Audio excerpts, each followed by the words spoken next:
우리 주 예수 그리스도의 하나님, 영광의 아버지, 하나님의 크신 공의하심을 잊고 주님의 나라와 영광으로 부르심을 받은 존귀하고 영광스러운 백성들이 우리 하나님 아버지께 경배와 감사와 찬양을 드리려고 우리의 자녀들과 함께 주님의 이름으로 하나님의 면전에 서 있습니다.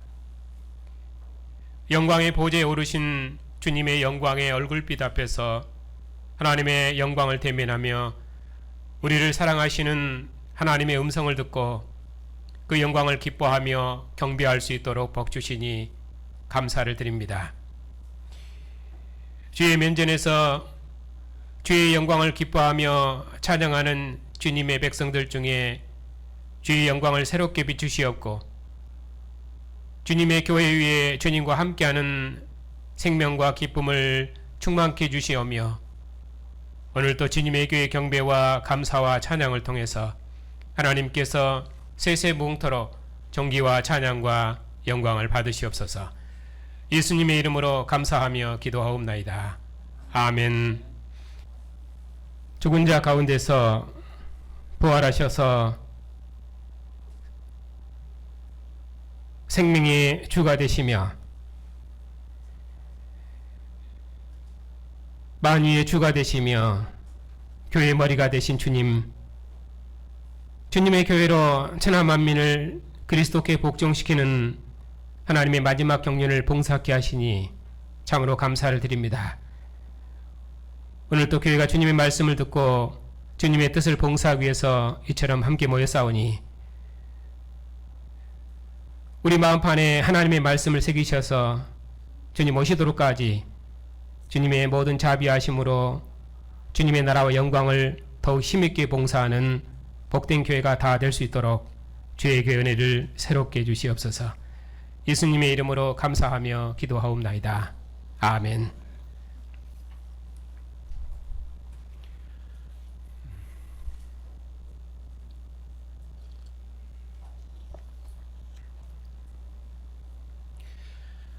아, 7월에 직분자 선출이 있어서 지난주부터 이제 우리의 봉사를 어떻게 할 것인가에 대해서 여러 본문을 통해서 설교하고 있습니다. 오늘은 마태복음 13장에 있는 천국 비유로 하나님 나라를 봉사하는 우리의 자세를 다시 한번 새롭게 하고 어떻게 천국을 봉사할 것인지에 대해서 말씀드리겠습니다.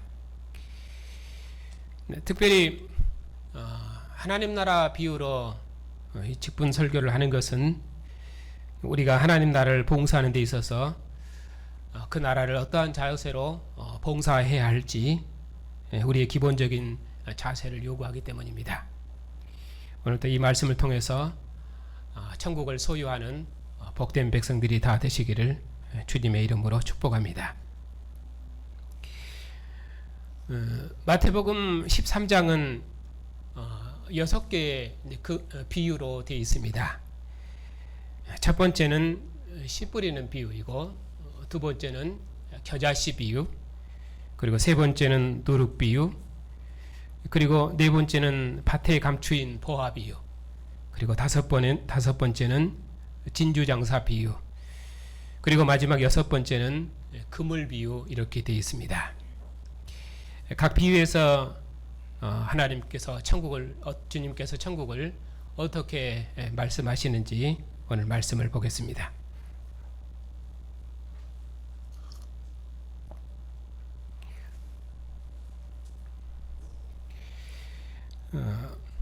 13장 바로 앞에 보면은 예수님께서 혈통을 따르는 가족이 천국 가족이 아니라 하늘에 계신 내 아버지의 뜻대로 행하는 자가 내 형제요, 내 자매요, 내 어머니라고 말씀하셨습니다.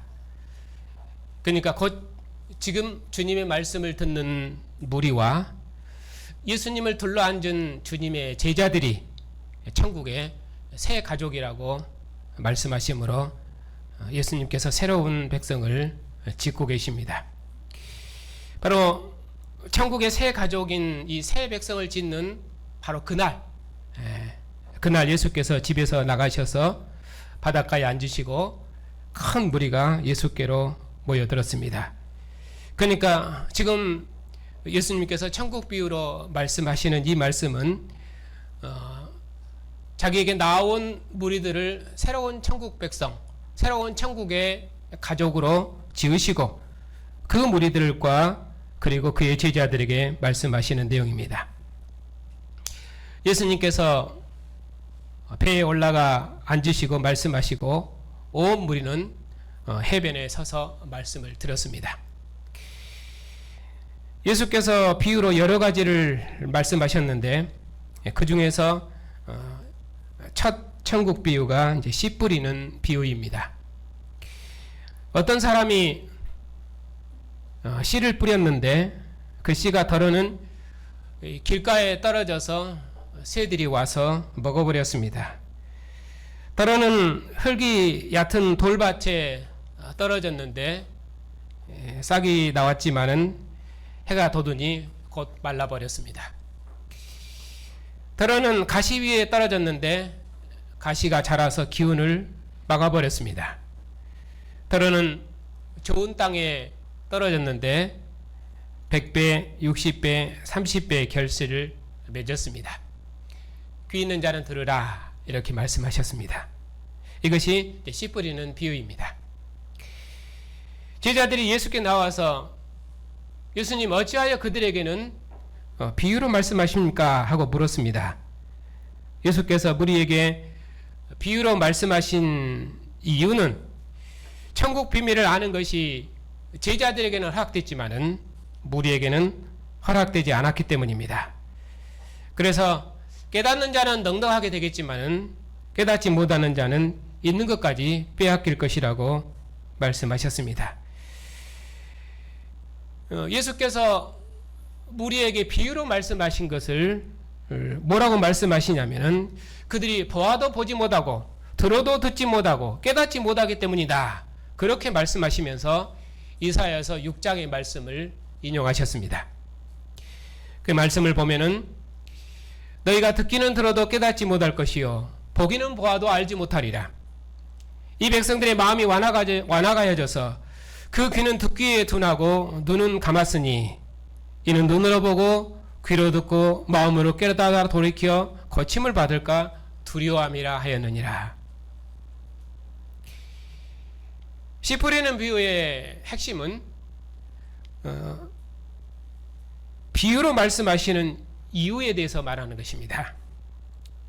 무리처럼 어둡게 되지 말고 너희는 말씀을 잘 들어라. 그것을 강조해서 말씀하십니다.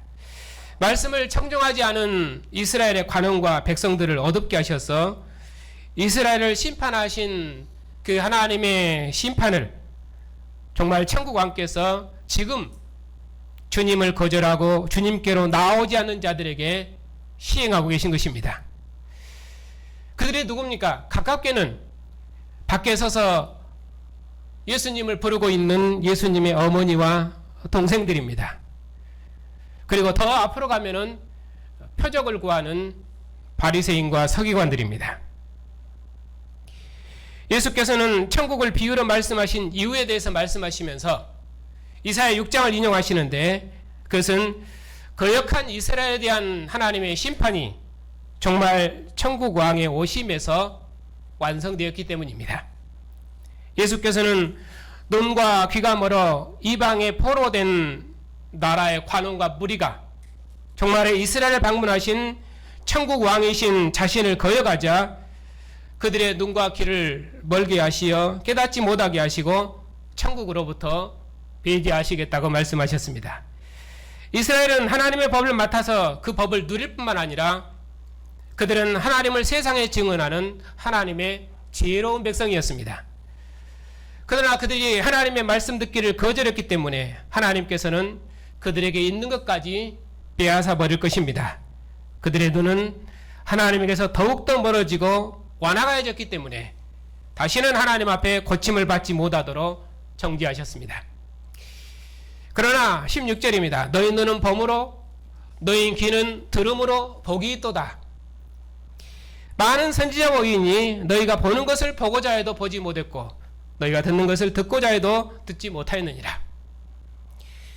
그러니 제자들보다 더 복된 자들이 이전 역사에 어느 누가 있었습니까? 제자들은 천국 비밀을 아는 것이 허락된 복된 자들입니다. 천국은 창세로부터 감추어진 나라입니다. 그래서 이전의 왕들과 선지자들은 천국 왕의 말씀을 듣지 못했습니다. 그러나 이제 정말의 천국의 왕이신 하나님의 아들이 오셨습니다. 그러므로 이제 천국 왕을 대면하고 그의 음성을 듣는 제자들은 천국의 왕이신 아들을 대면하고 아들의 음성을 듣고 있으니 그들처럼 복된 백성이 또 어느 역사에 있겠습니까? 이스라엘의 죄 때문에 그 나라가 망했지만 그럼에도 불구하고 하나님께서는 남은 자들을 위해서 새로운 나라에 대한 소망을 약속하셨습니다. 그 약속을 따라 하나님께서 남은 자들의 왕으로 그의 아들을 보내셨습니다. 제자들은 지금 선지자들이 보지 못한 것을, 선지자들이 듣지 못한 음성을 지금 보고 듣고 있습니다. 하나님께서 율법을 그들의 마음판에 새기시고 고토로 인도하셔서 정결케 하시고 하나님을 세세토록 봉사할 수 있게 하시겠다고 약속하셨습니다. 그 약속을 따라서 하나님께서 그 많은 선지자들과 의인들이 보고자 했고 듣고자 했던 종말의 천국 왕을 보내셨습니다. 이제 제자들이 그 왕의 말씀을 지금 보고 듣고 있는 것입니다. 그러므로 예수께서는 천국의 왕으로서 이제 제자들에게 씨 뿌리는 비유를 들으라고 말씀하십니다. 자, 그 씨 뿌리는 비유는 18절입니다. 천국 말씀을 듣고 깨닫지 못하는 자는 열매 맺지 못하고 천국 말씀을 듣고 깨닫는 자는 열매를 맺는다는 것입니다. 그러므로 제자들은 반드시 깨달아서 열매를 맺어야 됩니다. 100배든 60배든 30배든지 반드시 열매 맺어야 됩니다. 천국의 서기관인 제자들은 말씀을 깨닫지 못하게 하는 사탄의 역사와 열매 맺지 못하도록 방해하는 환난과 박해와 세상의 염려와 유혹을 이기고 반드시 열매 맺어야 됩니다. 언약의 말씀은 받았으나 열매 맺지 못한 이스라엘은 이미 받은 가나안 땅의 기업까지 빼앗겼습니다. 그러나 창세로부터 감추었으나 이제 하나님의 아들이 통치하는 천국이 임했으니 천국의 서기관의 직분을 받은 제자들은 모든 미혹과 박해를 이기고 반드시 열매 맺어야 됩니다. 그리고 나서 24절에 예수께서 그들 앞에 또 비유를 들어서 천국을 말씀하셨습니다. 천국은 좋은 씨를 자기 밭에 뿌린 사람과 같습니다. 제자들은 이 비유를 가라지 비유라고 했습니다. 좋은 씨를 뿌렸는데 사람들이 잘 때 그 원수가 와서 곡식 가운데 가라지를 뿌리고 갔습니다. 결실할 때 보니 가라지도 보이거늘 종들이 주인에게 가라지를 뽑기를 원하냐고 묻자 주인이 말했습니다. 천국의 아들들과 함께 자란 악한 가라지를 뽑지 말아라. 주인이 악한 가라지를 뽑으려는 종들에게 말했습니다. 가라지를 뽑다가 곡식까지 뽑을까 염려되니 추수 때까지 함께 자라게 두라고 말했습니다. 추수 때가 되면 가라지는 먼저 거두어 불사를 것이고 곡식은 모아서 내 곡간에 넣으리라고 말했습니다. 이 비유는 천국의 왕이신 인자께서 그의 백성은 단 한 사람도 상하지 않도록 돌보시는 하나님의 신실하심과 섞여있는 악한 자에 대한 인내를 교훈하고 계십니다. 제자들은 예수께서는 범죄한 자기 백성의 연약함을 짊어지시고 상한 갈대를 꺾지 아니하시고 꺼져가는 심지를 끄지 않으시고 십자가의 죽임을 당하시기까지 자기 백성을 돌보시는 신실하신 분이심을 깨달아야 됩니다. 제자들은 주님의 신실하심과 긍휼하심과 인내하심을 깨달아 그들도 주님의 신실하심과 긍휼하심으로 행하는 천국의 서기관임을 깨달아야 됩니다. 머리들 것이 없는 인자이신 주님의 제자들은 주님의 신실하심과 긍휼하심과 능력의 일로 천국 백성을 돌보는 지혜 있는 서기관임을 깨달아야 됩니다. 그리고 또 예수께서 비유로 말씀하셨습니다. 천국은 마치 어떤 사람이 작은 겨자씨 하나를 심었는데 공중의 모든 새가 와서 깃들일 만큼 큰 나무로 자랐습니다. 천국은 겨자씨처럼 모든 민족이 깃들일 수 있도록 풍성하게 커 나갈 것입니다. 아브라함 한 사람에서 시작한 하나님의 나라는 하나님의 신실하심으로 다윗 왕에게서 온 세상에 깃들은 나무가 되었습니다. 멸망당한 이새의 가지에서 종말의 한 싹이 날 것인데 그 싹인 인자를 통해서 나타내신 하나님의 신실하심으로 인자의 나라의 모든 민족이 깃들이며 배우고 복종할 것입니다. 그리고 또 누룩비유로 말씀하셨습니다. 누룩비유는 여자가 가루 서말 속에 갖다 넣어 전부 부풀게 한 누룩과 같습니다. 가루 서말을 전부 부풀게 한 누룩과 같다 이렇게 말씀하시므로 큰 결과가 강조점입니다. 서말은 잔치 때 쓰는 많은 양의 가루인데 많은 사람이 먹을 수 있는 빵을 강조하므로 그 결과의 부유함을 강조해서 말씀합니다. 천국은 이처럼 온 덩어리를 부풀리도록 풍성하게 커 나갈 것입니다. 하나님의 약속이 모든 민족에게와 모든 잔치집 손님에게 미친 것처럼 천국은 천하만국으로 완성될 것입니다. 바로 이 천국이 창세전부터 감추었던 비밀입니다. 이제 창세전부터 감추었던 일들이 드러났습니다.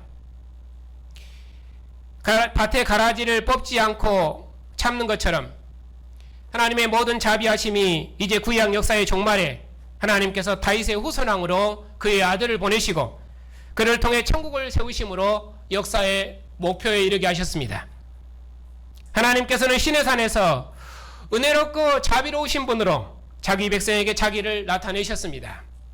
하나님의 자비하심이 아니었다면 이스라엘은 다윗 왕을 통해서 열국을 통치하는 영광스러운 나라를 이루지 못했을 것입니다. 그 하나님의 자비하심이 그의 아들을 다윗의 후손왕으로 보내시고 천국을 세우심에서 이제 온전히 나타난 것입니다. 예수께서 천국을 무리에게 비유로 말씀하신 이유는 선지자의 말씀을 이루시기 위해서였습니다. 예수께서 인용하신 그 선지자의 말씀은 시편 78편입니다. 35절입니다. 내가 입을 열어 비유로 말씀하고 창세부터 감추인 것을 드러내려 함이니라. 선지자는 입을 열어 여호와께서 이스라엘 위해서 행하신 영광의 일을 가르쳤습니다. 그 영광의 일은 하나님께서 이스라엘 백성들에게 하신 일이기 때문에 온 세상이 다 아는 일입니다. 하나님께서 이스라엘을 어떻게 홍해에서 건져내셨는지, 광야에서 어떻게 오래 참으시고 그들을 살뜰히 업여 인도하셨는지, 그 많은 참음을 통해서 자기 백성을 어떻게 용서하시고 그리고 가나안 땅으로 인도하셨는지, 그리고 다윗을 세우셔서 하나님의 양떼들을 돌보고 보살피고 지키도록 하셨는지, 이스라엘은 대대로 여호와께서 그들을 위해서 행하신 영광, 그 능력과 기적과 긍휼하심과 신실하심을 기억하고 하나님을 따라 사는 가나안 땅의 하나님의 영광이었습니다. 그러므로 선지자는 이스라엘에 하나님을 거역한 조상들을 본받지 말고 거듭된 백성의 거듭된 거용에도 오래 참으시고 신실한 다윗 왕을 세우셔서 백성을 온전히 기르시는 하나님을 순종하라고 가르쳤습니다. 그러면 주님께서는 이 일을 왜 예로부터 감추었던 것이라고 말하지 않고 창세로부터 감추었던 것이라고 말씀하십니까? 예로부터 감추었던 일은 하나님께서 가나안 땅 이스라엘 백성들에게 행하신 일이었습니다. 하나님께서 이스라엘 택하셔서 자기 백성 사우셨고 그들에게 여호와의 모든 자비하심을 나타내셨습니다. 그런 자비하심은 이제까지 이방 백성에게 나타난 적이 없었습니다. 오직 가나안 땅에 이스라엘 위한 하나님의 자비하심이었습니다. 이스라엘이 불순종에도 불구하고 하나님께서는 언약에 신실하시고 자비하셔서 가나안 땅을 유업으로 주시고 신실한 다윗 왕을 세우셨습니다. 그런데 이제 그 하나님께서 다윗의 후손왕으로 그의 아들을 보내심으로 하나님의 자비하심과 신실하심의 역사를 온전히 그리고 영원히 이루셨습니다. 그래서 시편에서는 하나님께서 이스라엘 위해서 행하신 이 구원의 일을 예로부터 감추어진 것이라고 말하지만은 주님께서는 장세로부터 감추었던 것이라고 말씀하시므로 자신이 구약에 약속했던 메시아로서 하나님의 뜻을 온전히 이루셨다고 말씀하고 계십니다. 이처럼 예수께서 무리들에게 천국 비유를 말씀하시고 나서 거기를 떠나 제자들이 있는 집에 들어가셨습니다. 제자들이 예수께 나왔습니다. 그리고 밭의 가라지 비유를 설명해 달라고 하였습니다. 종들은 이 천국 비유를 가라지 비유로 이해를 했습니다. 종들은 아마도 가라지를 뽑아야 한다고 생각했을 것입니다. 왜냐하면 율법은 반드시 죄를 제거해야 하기 때문입니다. 율법은 범죄하면은 한 지파라도 뽑아버려야 됩니다. 그러다가 12지파 중에 베냐민 한 지파가 없어질 뻔했습니다. 하나님의 도우심이 아니었다면은 이스라엘의 하나됨은 무너졌을 것입니다. 그러나 이제 주님께서 남은 자들의 나라, 의인들이 간절히 보기 원했던 나라를 가져오셨습니다. 옛 이스라엘은 망하고 남은 자들에게 약속한 다윗의 후손왕의 나라가 이제 왔습니다.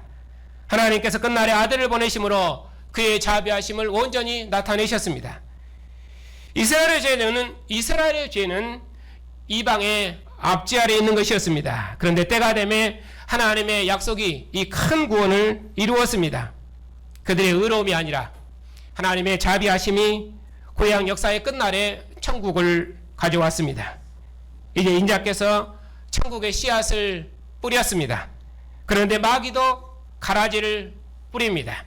천국이 완성되도록까지 천국의 아들들과 악한 자의 아들들이 같이 자랄 것입니다. 그리고 세상 끝에는 인자께서 천사를 보내서 하나님 나라에서 넘어지게 하는 자들 거두어서 풀무불에 던질 것이며 의인들은 아버지의 나라에서 해와 같이 빛날 것입니다. 그러니 우리가 어떻게 해야 되겠습니까? 예수께서 세 가지 천국 비유를 말씀하셨습니다. 천국은 마치 밭에 감추인 보화와 같으니 사람의 일을 발견한 후에 숨겨두고 기뻐하며 돌아가서 자기의 소유를 다 팔아 그 밭을 샀느니라. 감추인 보화 비유는 귀한 보물을 발견하고 그것을 사기 위해서 전 재산을 팔았다는 내용입니다. 전적인 헌신이 강조되어 있습니다.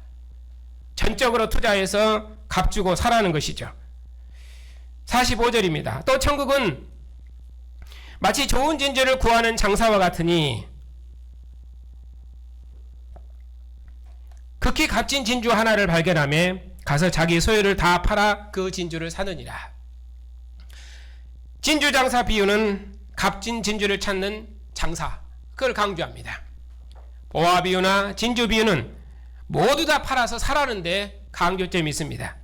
천국은 이제는 모든 재산을 다 투자해서 사야 할 보화입니다. 영생 얻는 길을 묻는 부자 청년은 모든 것을 팔아 구제하고 나를 따르라는 예수님의 말씀을 듣고 근심하며 돌아갔습니다. 이에 기업인 땅의 것에 연연한 자는 결국 썩지 않는 종말의 천국을 소유하지 못했습니다. 제자들은 부르심을 받았을 때 모든 것을 버리고 주님을 따랐습니다. 바울 사도께서는 율법 아래서 소유했던 모든 것을 분토처럼 버리고 그리스도의 고난에 참여함으로 그의 영광에 이르려고 다름질했습니다. 그러나 배부름으로 신을 삼는 자들은 십자가의 원수로 멸망하리라 말씀하셨습니다. 그리고 마지막으로 그물 비유입니다. 이 그물 비유는 앞에 두 비유의 결론입니다. 심판을 경고합니다. 또 천국은 마치 바다에 치고 각종 물고기를 모는 그물과 같으니 좋은 것은 그릇에 담고 못된 것은 내버리느니라. 세상 끝에도 이러하리라. 천사들이 와서 의인 중에서 악인을 갈라내어 풀무불에 던져 넣으리니 거기서 울며 이를 갈리라. 그물의 물고기 중 좋은 고기는 그릇에 담고 나쁜 고기는 버렸습니다. 세상 끝날에도 의인 중에서 악인을 갈라내어 풀무에 던지면 그는 거기서 이를 갈 것입니다. 그러면 누가 의인이고 누가 악인입니까? 자기 소유를 다 팔아 천국을 사는 자가 의인입니다.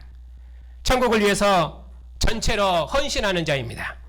그러나 악인은 그렇지 않은 자입니다.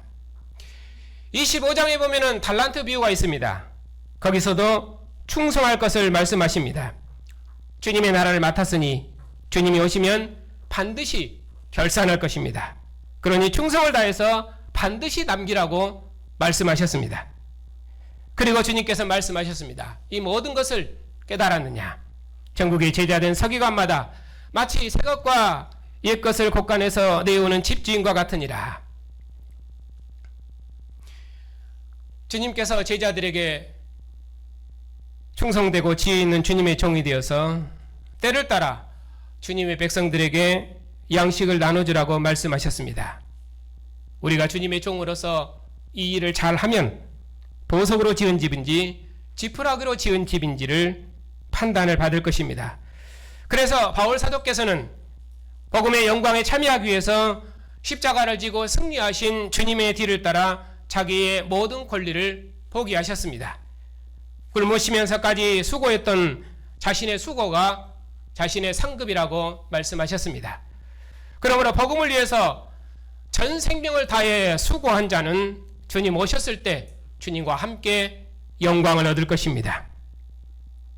예수께서 이 모든 비유를 마치신 후에 고향 회당에서 가르쳤지만은 이는 목수의 아들이 아니냐 하면서 다 예수님을 배척했습니다. 그래서 예수께서 거기서는 많은 능력을 행치 않으셨습니다. 하나님의 사랑하심을 입은 성도 여러분, 예수께서 천국을 설립하셨습니다. 창세전부터 감추었던 천국이 세워졌습니다. 그리고 천국을 우리에게 유업으로 주셨습니다. 많은 선지자 의인들이 보고자 하여도 보지 못했고 듣고자 하여도 듣지 못했지만은 이제 그 천국이 세워졌으며 그 천국에 많은 백성이 들어올 것입니다. 그런데 바로 우리가 그 천국을 유업으로 받았다는 사실입니다. 그러니 우리가 어떻게 해야 되겠습니까? 천국은 마치 밭에 감추인 보화와 같으니 사람이 이를 발견한 후에 숨겨두고 기뻐하며 돌아가서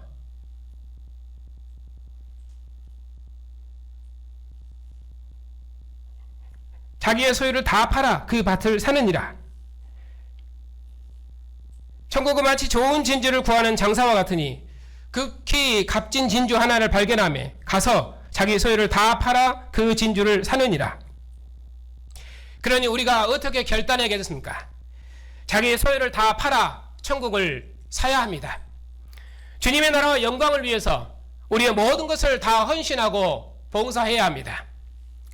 지금 헌신하고 봉사하는 것으로 만족하지 말고 주님의 나라와 영광을 위해서 우리의 모든 마음을 다 쓰고 생명을 다 해야 합니다. 우리가 세례를 통해서 그리스도와 함께 죽고 그리스도와 함께 살았습니다. 그러니 우리의 모든 삶이 주님의 것이고 우리의 모든 것이 주님의 영광을 위한 것입니다. 우리가 지금도 잘하고 있는데 앞으로 더 잘하십시오. 그런 말이 아니라 우리의 모든 소유를 다 팔아 천국을 사야 하고 우리의 모든 생을 다 주고 천국을 사야 합니다. 그것만이 사는 유일한 길입니다.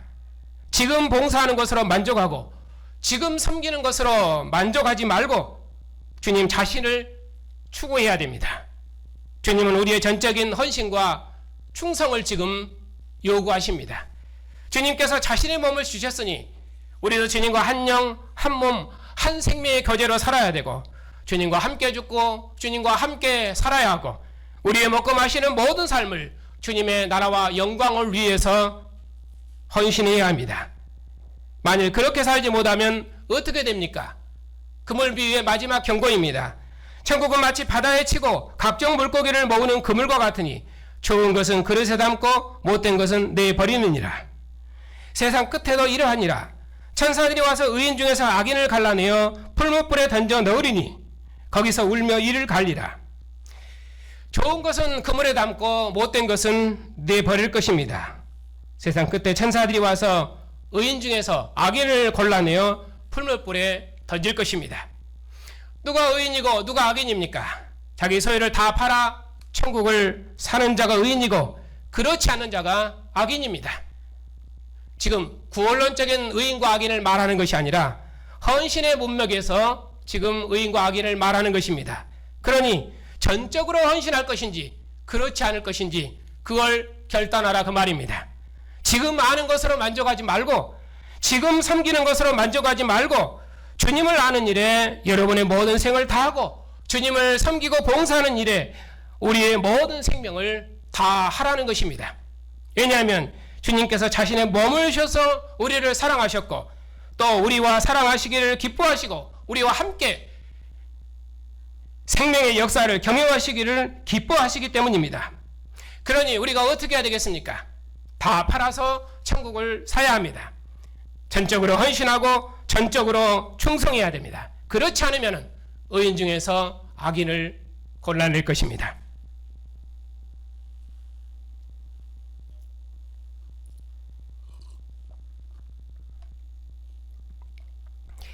그러니 우리가 어떻게 해야 되겠습니까? 목사라고 안심하지 말고 장로라고 안심하지 말고 집사라고 안심하지 말고 성도라고 안심하지 말고 우리 모두가 다 우리에게 맡겨진 직분을 생명을 다해서 봉사해야 됩니다. 반드시 100배, 60배, 30배의 열매를 남겨야 됩니다. 남기지 않으면 있는 것도 빼앗길 것입니다. 어떤 사람은 나는 직분은 안 맡고 그냥 안 보이는 곳에서 조용히 교회를 섬길란다. 그렇게 하는 사람도 들었습니다. 그러나 하나님 나라는 직분으로 섬기고 직분으로 영광을 얻습니다. 우리 모두 우리의 모든 소유를 다 팔아 천국을 사고 주님의 나라의 선한 일꾼이 되어서 우리의 모든 힘을 다해 주님의 나라와 영광을 봉사합시다. 우리가 평생을 다해 수고한 그 수고가 혹 열매 맺지 못할지라도 결단코 낙심하지 말고 주님께서 오셔서 수확하시도록까지 주님의 오래 참으심과 자비하심을 따라 오래 참고 인내하십시다. 착하고 충성된 종아, 내가 작은 것에 충성했으니 큰 기쁨에 참여하리라는 주님의 칭찬을 소망하며 우리가 가진 모든 것을 다해서 헌신하여 천국을 유업으로 삽시다. 그리하여 주님의 나라에서 세세토록 영광을 누리는 충성스럽고 신실한 증인들이 다 되시기를 주님의 이름으로 축복합니다.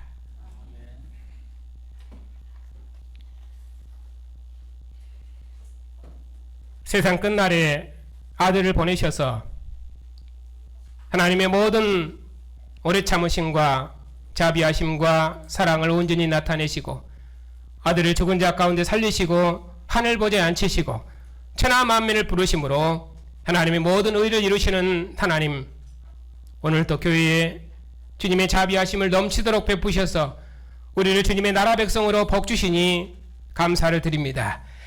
주님의 백성이 어느 곳에 거하든지 주님의 긍휼과 주님의 자비와 주님의 권세 있는 복음을 증거하는 신실한 증인들이 다 되게 해 주시옵소서. 주님 오셔서 주님의 얼굴을 대면하며 함께 먹고 마시는 그날까지 세상을 주의 영광으로 복주는 주의 신실한 백성들이 다 되게 해 주시옵소서. 예수님의 이름으로 감사하며 기도하옵나이다. 아멘. 죽은 자 가운데서 부활하셔서 산자와 죽은 자의 주가 되시며 항상 우리와 함께 하시는 주님, 주님의 영광을 우리 중에 새롭게 하셔서 우리를 항상 주를 기뻐하고 주의 이름을 부르며 주께 감사함으로 세상을 이기는 능력 있는 교회로 복주시니 감사를 드립니다. 항상 깨어 주님과 함께 거하고 주님의 기쁘신 뜻을 행하는 복된 교회가 다 될 수 있도록 교회를 깨워 주시옵고 우리의 모든 수고를 다해서 주님의 교회를 섬기며 봉사하는 복된 백성들이 다 되게 하옵시고 이 믿음으로 항상 끼어서 하나님을 예배하는 삶을 살아갈 수 있도록 주의 백성들과 함께 해 주시옵소서. 우리 어린 자녀들을 기억하여 주시옵소서. 저들도 언약의 부모에게 순종함으로 하나님을 배워서 언약의 부모의 유업을 상속받아 하나님을 위해서 저들의 삶을 예비하고 준비하는 존귀한 자녀들이 다 될 수 있도록 우리의 자녀들을 지키시고 인도해 주시옵소서. 은혜와 자비가 풍성하신 하나님, 고난 중에 있는 성도들에게 긍휼을 베풀어 주시옵소서. 우리가 사는 것은 보이는 것이 아니요 보이지 않는 하늘의 생명으로 사는 것이오니 우리 안에 거하셔서 끊임없는 소망을 일깨우시는 주님의 영광을 새롭게 하셔서 비록 고난을 받을수록 더욱 주님을 가까이하고 더욱 주님의 부활의 생명을 소망하며 모든 고난을 이기는 승리의 삶을 살 수 있도록 우리의 믿음을 새롭게 해주시옵소서. 진히 자신의 몸을 주셔서 교회 모든 필요를 공급하시는 주님께서 주의 백성들의 선한 간구와 탄식을 들으시고 이 일로 주의 백성들이 하나님 앞에 위로를 받고 감사할 수 있도록 하나님께서 주님의 교회와 지체들에게 평강을 주시옵소서. 죽은 자 가운데서 부활하셔서 하늘의 주가 되시고 천하 만민을 통치하시는 주님, 이 땅의 지도자들에게 하나님께서 은혜를 베푸셔서 저들이 만왕의 왕이 되신 주님의 통치를 이 땅에 구현하는 복된 왕들이 다 되게 해주시옵고 특별히 이 땅에 평화를 주셔서 만민이 주의 은혜 아래서 평안한 중에 하나님을 경배하며 주의 나라를 섬기며 봉사할 수 있도록 은혜를 베풀어 주시옵소서. 교회의 머리가 되시고 영원한 진리이신 주님, 우리 교단을 기억하셔서 신실한 종들을 일으켜 주시옵고 진리의 말씀을 풍성히 허락해 주시옵고 교회들마다 평안한 중에 하나님을 예배할 수 있도록 은총을 베풀어 주시옵소서. 주님 다시 오시도록까지 한 주간도 교회와 함께 하시오며 영광에서 영광으로 생명의 교제를 누리며 주의 나라와 영광을 더욱 힘있게 봉사하는 복된 교회가 다 될 수 있도록 주님의 교회를 지키시고 인도해 주시옵소서. 예수님의 이름으로 감사하며 기도하옵나이다. 아멘. 우리 주 예수 그리스도의 은혜와 우리를 부르사 하나님의 나라와 영광에 이르게 하신 하나님의 사랑하심과 우리를 흠도 티도 없이 거룩히 하시는 성령의 돌보심과 인도하심이 주님의 나라와 영광을 봉사하는 주님의 백성들 위에 이제부터 영원토록 함께 하시기를 축원하옵나이다. 아멘.